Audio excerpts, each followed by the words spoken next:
last year 140 hectares of hemp, and coming year we want to go to 1,500 hectares. That is the minimum we want to do, and for sure later on we will have to do more. From that material we have produced last year, we're producing on this moment just the raw fiber and the wood materials. It comes out like that. And from the wood we have the plan to make cat litter, and actually the same things like people want to do in England.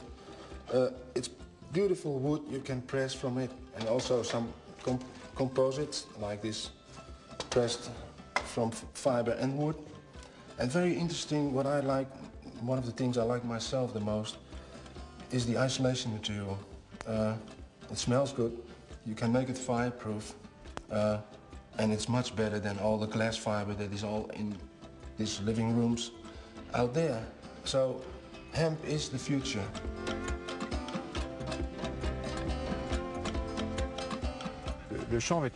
Hemp growing depends directly on contracts. We have to sign first a contract with an industrial society through our Hemp Producers Federation. At this point it becomes possible to grow hemp. Hemp sowing is made each year around May, and you harvest it around the beginning of September.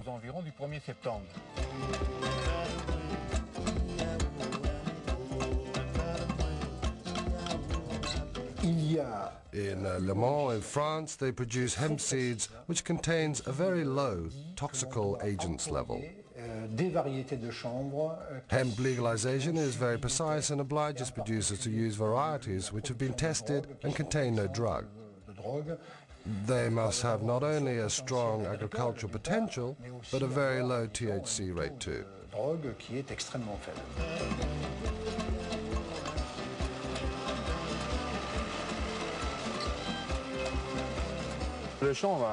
Hemp has a great industrial future.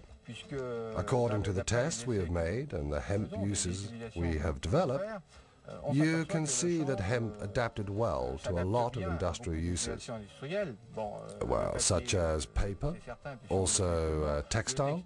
Hemp textile has been made since the last century, up to the beginning of now the 20th century, and today we start to develop this sector again, and we hope to reach soon a top level. As far as other industrial uses are concerned, we have now a lot of French and foreign demands to test this material. Here, for example, amongst others, for hemp industrial use, a German asked us to test and incorporate hemp in the braking disc manufacturing process because it's very resistant and non-toxic at all, non-toxic for human beings.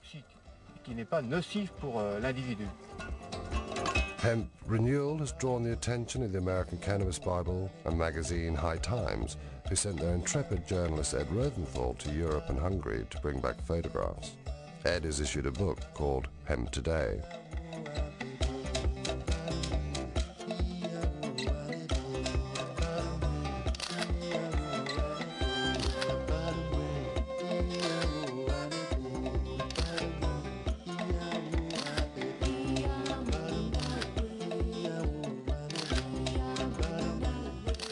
The hemp revolution had grown, and by 1992 the British media announced the first legal hemp harvest for 70 years in England.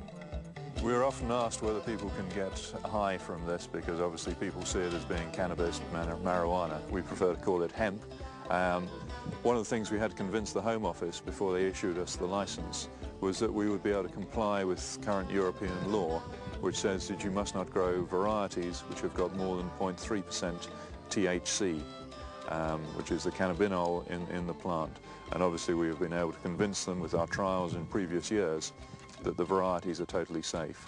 They have checked up on these crops, they've sent inspectors around, samples have been taken to check, and you can get no satisfactory effect from smoking any of this crop. Or if you smoke the entire 50-acre field behind me, you would get a very big headache that would do yourself no good at all. At the first International Ecological Festival in Frankfurt, March 1995, the green activists are successfully promoting hemp culture. The International Hemp Association was formed in 1992. We're based in Amsterdam in the Netherlands. And this group was formed primarily to facilitate communication between the various groups, sometimes factions within the hemp world.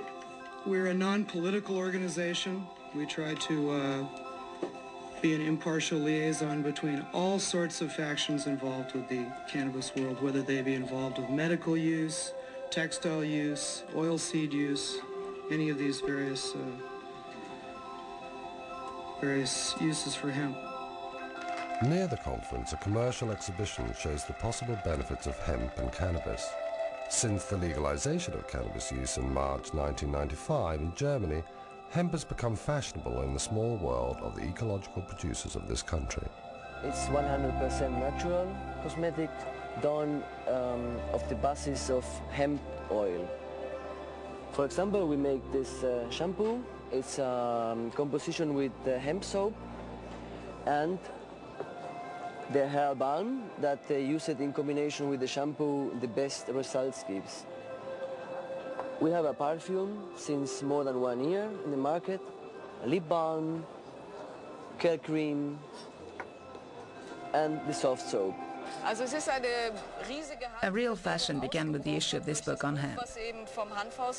Hemp has become so popular in Germany that the market today is very good for us. Some of our textiles come from Eastern Europe, from Hungary, Romania, very few from China because we are not yet satisfied with the quality. And we have also our own textiles directly produced here in Germany. I hope it will soon be legal to grow hemp in Germany, because a lot of European countries already do it. We still have a very strong bureaucratic system in Germany, and for this reason we are not yet allowed to grow hemp. But I think hemp growing will soon be legalized here too. Evolution attempts to get more hemp grown, produced, and sold all around the world, and we do that in a variety of ways. Our pride and joy at the project that we take the most satisfaction in is the development of the first hemp jeans, the first 100% hemp blue jeans since Levi Strauss first made them in the 1860s. Hemp seeds and oil are increasingly used in cooking. In Switzerland, a cookery bestseller includes 22 recipes based on hemp.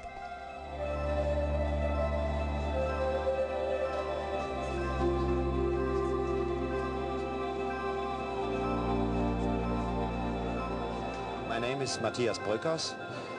I'm a journalist and writer, and I edited Jack Herer's book, The Emperor Wears No Clothes, in Germany. We added a lot of scientific data and stuff on the German and European history of hemp to the American Emperor Wears No Clothes, and so the book went a bestseller in Germany immediately. We started Hanfhaus, a company which is developing and selling products from hemp, and the most important and most revolutionary product is Sativa, a washing detergent from hemp oil. The main difference is certainly that hemp is an ecological culture. Hemp growing doesn't need any weed killer, no pesticide. This raw material grows naturally and it doesn't need any chemical intervention. This is surely the most important thing. In France, you can even build houses out of boards made of hemp fiber. The producers ensure that they are protected against fire and rot. This material is long-lasting, has good insulating properties, and is strong and flexible. Hemp can save the world. Hemp, it can give you food, clothing, shelter, the three basics, then paper, the thing man needs more than anything else in the world. It can give you oils for your brain, for your membranes that you can't get from any other source. It can give you good protein. It can give you all the benefits that the ingenuity of the mind of man can conceive of. It can do that easily because of the enthusiasm that people will have toward a whole new industrial set of tinker toys to balance against the tinker toys of oil. The people who are cutting down the forests, the big businessmen who want to profit right now, not a profit 20 years from now.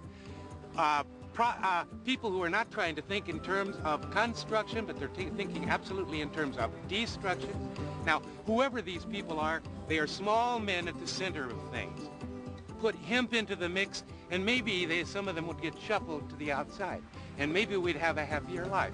Anyway, as a science fiction writer, I tell you that hemp is an excitement to me because it's like the miracle ingredient, newly discovered but ancient as time, that can solve all the problems.